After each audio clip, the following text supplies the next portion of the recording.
here at the 2026 NFL Scouting Combine and joined by Drew Petzing, the new offensive coordinator for the Detroit Lions. Drew, thanks for taking a few minutes here. Yeah, Tim, thanks for having me. All right, let's start with this. You know, we talked to Dan Campbell earlier, and he said within 20 minutes of interviewing you, and he interviewed, maybe close to a dozen guys for the offensive coordinator job. He said I knew Drew was the guy within 20 minutes. When you sat down and you guys started talking about offensive football, what was it that just seemed to click? Why was this a great fit for you? Yeah, for me, it was so many different reasons, from a philosophy standpoint, from a culture standpoint, from a roster standpoint. They've done just such a good job of building the foundation of this team in terms of their belief in what it takes to win football games. It was just a great opportunity for me, and I like to think that my belief in terms of how games should be won, how you should play the game, offensive scheme, and how you interact with people on a regular basis showed through. And I just think it felt natural right from the get-go. What does the best version of Drew Petzing's offense look like on the field on game day? And it might be different week to week. I think ultimately the best version of any offense is going to be built around the players. Yeah. I think that's so critical to the success we want to have on offense in any building. And here in Detroit, they have so many core players that have played the game at such a high level that if we're doing things the way we need to, those guys are affecting the game week in and week out and allowing us to put up one more point than the other team. When you sat down and started looking at the cut-ups and just preparing, the players that you were going to inherit, do you start to pinch yourself at all with a top 5 running back, a top 5 tight end, a top 5 wide receiver, a top 5 right tackle? You can stop me anytime. No, top 5 corner, you know what I'm saying? I mean, just when you started to look at it, how excited are you about that aspect of it, that you've got so many different weapons that you can move around, play a lot of different versions of your offense, it seems like, with just the skill guys that you have? Yeah, I think you hit it on. It was one of those things, I think when from a distance, when you're on, you're on a different team, you see it, you hear about it, you appreciate and respect it. And then going into the interview and starting to dive down into the tape and watching a little bit more about what these guys really do and how they play down in and down out,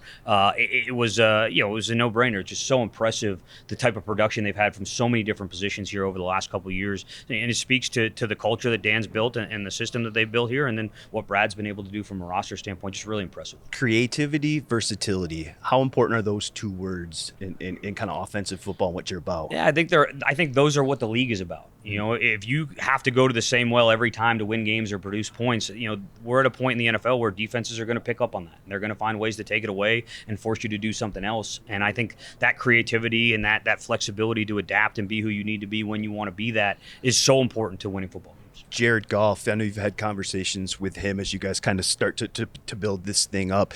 Just what have those conversations been like, and how much are you looking forward to working with a guy like Jared Drew, a guy who's been in this league for 10 years, has seen everything? There's nothing the defense is going to throw at him that he hasn't seen. So just being able to work with him, how much are you looking forward to that?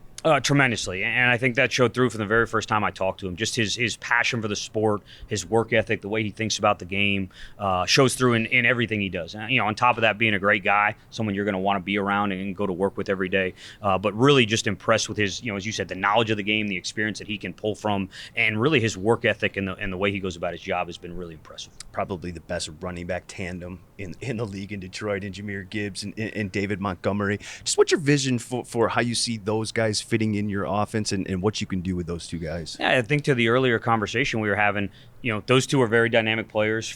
They do a lot of different things well, and they put a ton of stress on the defense. So being able to utilize both those in any capacity is going to be huge for our success. And I think you've seen that throughout their tenure here in Detroit. The wide receiver core, we talk about versatility, and there's versatility within position groups too. I mean, you look at that group in Detroit, you've got a top 5 speed guy and in JMO, you've got a possession guy, one of the leading receivers in the league in St. Brown, and then an up-and-comer, big size, big catch radius in Tesla. What do you like about that group and the versatility that you have to maybe do a lot of different things within that group? Yeah, I think the versatility is a part of it, but I think one of the other things that's impressive about that group is really all three of those guys and some other guys in those room really can do just about anything you ask them to do. And I think that's when you start being really dynamic. It's, this guy can take the top off, or this guy can play underneath, but knowing that they can all do a little bit of that, we're not necessarily predictable in the roles we put them or how we move them around the formation. I think that is really what makes you hard to defend. You ran a lot of 12 personnel in Arizona, a lot of 13 personnel. Some of that was because of the injuries and just the situation, but how much do you see that being able to be something something that you can use here too with the wide or the tight end group that you're inheriting, the offensive line, and just some of the pieces that you have? Yeah, I think changing personnel is to the earlier point of trying to stay flexible and adaptable as we go throughout the season. It puts stress on the defense because we can line up in 12 and be in 11 sets. We can be in 11 and line up in 12 sets. You can get into 13 and move people around the formation and kind of get into some different looks. And I think the more you can do that, the harder it is for a defense to kind of lock in on who you are and what you're trying to do, which ultimately is going to make you harder to defend. How important is it to get this offensive line back playing to where it was in 2023, 2024? I know that's before you got here, but they were more in the middle of the pack last year. Getting that unit back to being dominant, how important is that to being able to run the kind of offense that you run, and how do you go about doing that?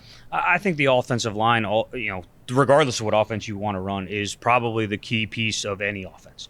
Everything you do, every time you snap the ball, those five guys have to be in unison. They have to be playing at a high level. If you're going to do any run game, pass game, screen game, you name it, those guys are heavily involved in it. So I think that's always going to be a focal point. And there's an attitude piece that goes with that, and the way that we want to play the game, and the type of physicality that we want to play the game with. So, from Hank on down, from the little details of coaching stuff the right way, from the way that we organize the scheme to the type of players we bring in, I think so much of that has to be really focused on throughout the offseason and going into training camp. I'm glad you mentioned Hank. I want you to just talk on your offensive staff a little bit. Mike Kafka, I got a history there. Just what's your overall impression of that staff? I know you've been close with a number of those guys. How much you looking forward to kind of just starting the grind with those guys on your offensive staff? Yeah, the staff has been amazing. I had a prior relationship with Hank, which was special to get back with him and kind of pick up where we left off when we went our separate ways there in Minnesota.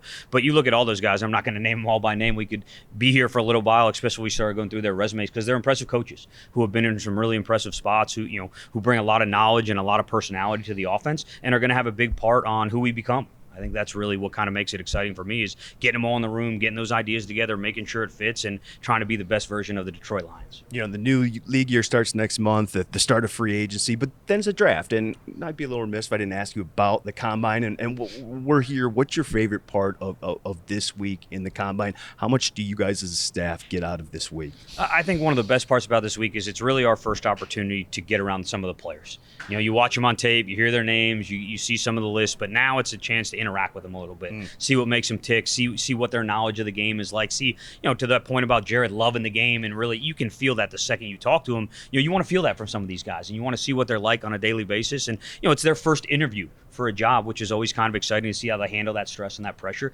because that's a big part of what this league is. The tape is obviously the ultimate, reason you get into the NFL, but you love those interviews. You love that interview part of it. I do. Is that the key part here? I do, absolutely. I mean, unless we're going to put pads on and play football, I think that's probably the second best thing we can do, is just get around these guys and really start to get to know them. Well, I know Lions fans are excited to see what you have in store for the offense. Drew, thanks so much for taking a few moments. Appreciate it. Appreciate it, Tim. Thanks for having me.